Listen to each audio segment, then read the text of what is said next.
स्वदेशी और पर्यावरण संवर्धक भाग 8 हिंदी। तो जो मजदूर देहातों में पहुंच गए हैं उनको वहीं पे अगर काम उपलब्ध हो जाए, वहीं पे उनकी आमदनी हो तो वो बेहतर होगा। और इसमें भारत एक कृषि प्रधान देश था, अभी ऐसा बोलना पड़ेगा, एक कृषि प्रधान देश था, उसको पुनरुज्जीवित करना जरूरी है। तो मैं बात कर रहा था कि ये संकरित पशु, संकरित धान, इससे ये सब बिगड़ गया है। मिट्टी का नाश हो गया है, पानी का प्रदूषण हो गया है, वायु का प्रदूषण हो गया है और इसकी भारी कीमत अभी हमें चुकानी पड़ रही है विभिन्न रोगों के जरिए। तो इसमें से निकल आने का एक ही मार्ग है, हम फिर से नैसर्गिक या पारंपरिक खेती की तरफ मुड़े। लोगों को ये विश्वास नहीं होगा कि इस प्रकार से अगर करेंगे तो जितना भी धान निर्माण होता है वो हमारे लिए काफ़ी नहीं रहेगा। ये एक हमेशा तर्क दिया जाता है कि इस प्रकार की हरित क्रांति क्यों की गई, क्योंकि लोक संख्या बढ़ती ही जा रही है और फिर हमारा जो अनाज निर्माण होता है वो उस सभी लोक संख्या के लिए काफ़ी नहीं है और इसलिए आधुनिक तकनीक का इस्तेमाल करना चाहिए। लेकिन बहुत सारे लोगों ने इसका विरोध किया है और उनका कहना है कि सभी के लिए काफ़ी हो सके इतना तो अनाज या दूध वगैरह का उत्पादन हो सकता है, उसमें कोई संदेह नहीं है।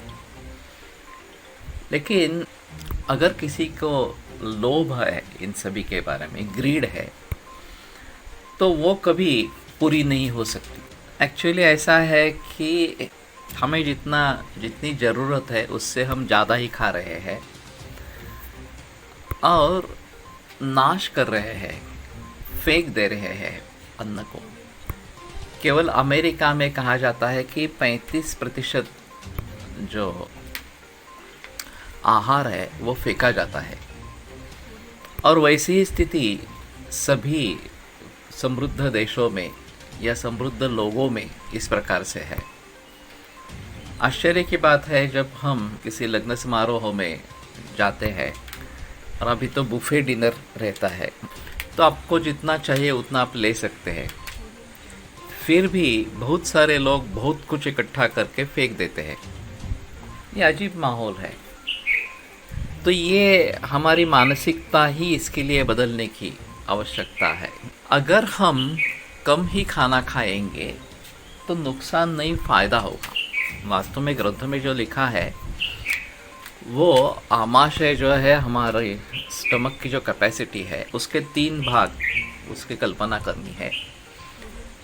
एक में सिर्फ घन, 1/3 जो है वो द्रव और 1/3 रिक्त रखना है, भरना नहीं है। वो दोषों के संचरण के लिए आवश्यक है, ऐसा बताया गया है। और खाना खाने के बाद जो भी हम करें, कुछ कार्य करें, पढ़े या और कुछ कहे, तो उसमें हमें दुख की संवेदना नहीं होनी है। सुखपूर्वक हम सभी कार्य करते रहे, ऐसी अनुभूति होना चाहिए। और अनति गौरव उदरस्य, पेट भी ज़्यादा भारी नहीं होना चाहिए।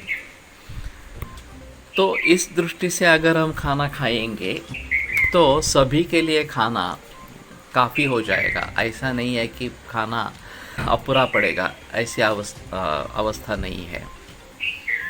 तो उसके बारे में थोड़ा सोचना है कि ये जो बताया जाता है तर्क कि अगर इस तकनीक का इस्तेमाल नहीं किया होता तो अनाज पूरा नहीं पड़ेगा, ये वास्तव में भ्रम है और ये बलपूर्वक इसको बताया गया है ताकि सभी लोग आधुनिक तंत्रज्ञान की तरफ मुड़े।